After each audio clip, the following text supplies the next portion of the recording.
사대와 굴종으로 북남 관계를 돌이킬 수 없는 최악의 상태로 몰아가고도 치졸한 곤모술수로 책임을 전가하려는 남조선 당국자들의 반민족적 죄악. 조선노동당 위원장이시며 조선노동당 중앙군사위원회 위원장이신 김정은 동지께서 회의를 사회하셨습니다. 조선노동당 중앙군사위원회는 대남 군사행동 계획들을 보류했습니다. 우리 인민의 가장 신성한 최고 존엄을 감히 모독하고 북남 관계를 파국으로 몰아간 인간 쓰레기들과 배신자, 세계적 범위에서 확대되고 있는 신형 코로나 바이러스 감염증 피해와 그에 대처하기 위해 노력하고 있는 세죠.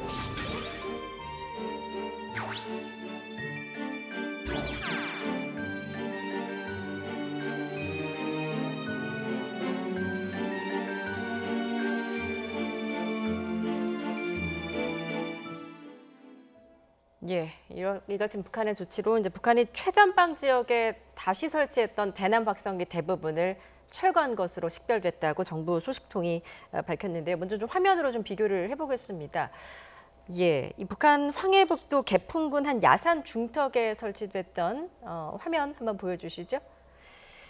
예, 이게 어제만 해도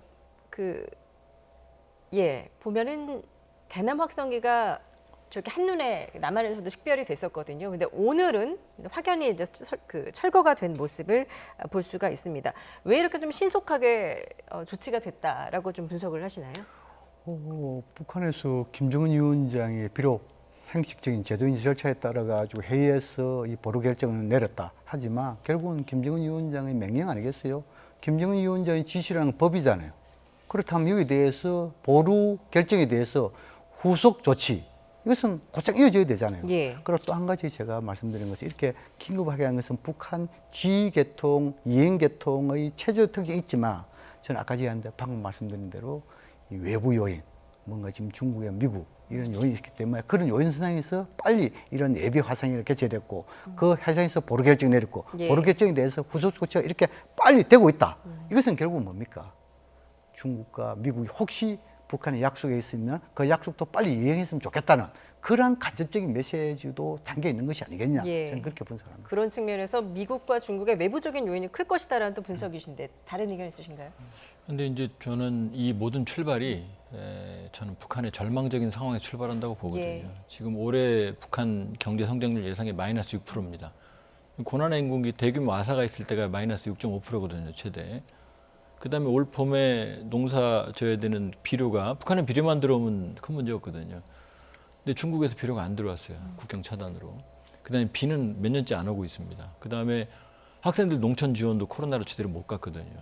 그렇게 보면 사실은 굉장히 어려운 상황에 있고, 그럼 가을이면 이제 대규모의 식량난, 이제 중국이 지원해 준다면 뭐 외부 지원이 있다면 모르겠지만 예. 그렇게 보면 처음부터 이 남북관계 파국을 원한 건 아니었다. 모두에도 말씀드렸지만 북한은 남북관계 파국을 장기간 갈 때는 그냥 도발을 해버립니다. 이렇게 뭐 예고하고 이것이 1단계다. 김여정 담화에 나오잖아요. 많은 것들을 준비했고 이것이 첫 행동이다. 첫 행동이라는 얘기를 많이 강조하거든요. 그렇게 보면 예상외로 빨리 지금 접은 것 같지만 제가 보기엔 예상보다 너무 악수를 둔 것 같아요.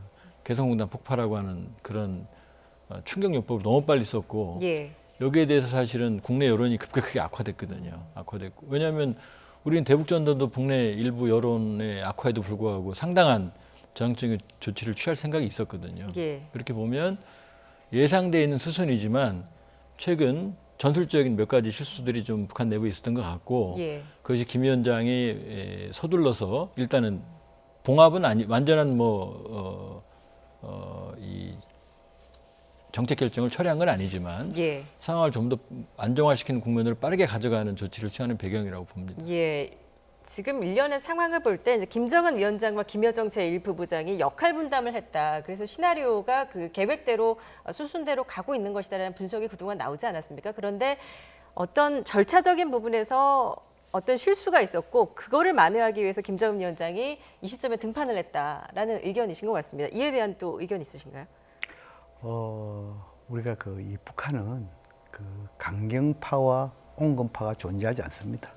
오로지 김정은파만 존재한다 이렇게 보여지고 또 지금 이제 북한에서 최고 존엄을 모독할 때는 김정은 김정은은 제외하고 김여정, 김영철 어느 누구도 거기에 대해서 결코 눈 감는다. 그는 북한사에 있을 수 없습니다. 예. 그다음에 김여정은 대남당당 대남 사업을 총괄하는 수장이라고 이야기했습니다. 그렇다면 지금 이제 최고 존엄에 대해서 김정은 위원장이 직접 나타날 수 있겠습니까? 자기 머리를 자기 깎아 주십니까? 못 하잖아요. 그러면 북한의 관료들은 누가 다 나서야 되고, 특히 또 이것은 대남 문제, 남쪽에 대해서 적을 규정했잖아요. 적에 대한 대적 사업을 하잖아요. 그러면 당연히 김여정이가 나설 수밖에 없다는 것이죠. 그런 차원에서 뭐 김여정이가 뭐 악역을 맡고 또 마지막에 나타난 뭐 이 김정은 위원장은 뭔가 뭐 이 좋은 경찰음이 물론 뭐 그 결과론죠. 과정과 결과를 보면 그래 보셨겠죠. 예. 그러나 제가 보기에는 김정은 위원장은 수순에 아까 전에는 뭐 이 예측 이런 보다도 예고한 수순대로 그 수순이 빨리 왔다는 것이 예상외로 중국과 미국의 이런 요청 요인이 빨리 왔기 때문에 저는 이렇게 보루가 빨리 결정된 게 아니냐. 거기에서 저는 해답을 찾고자 합니다. 예.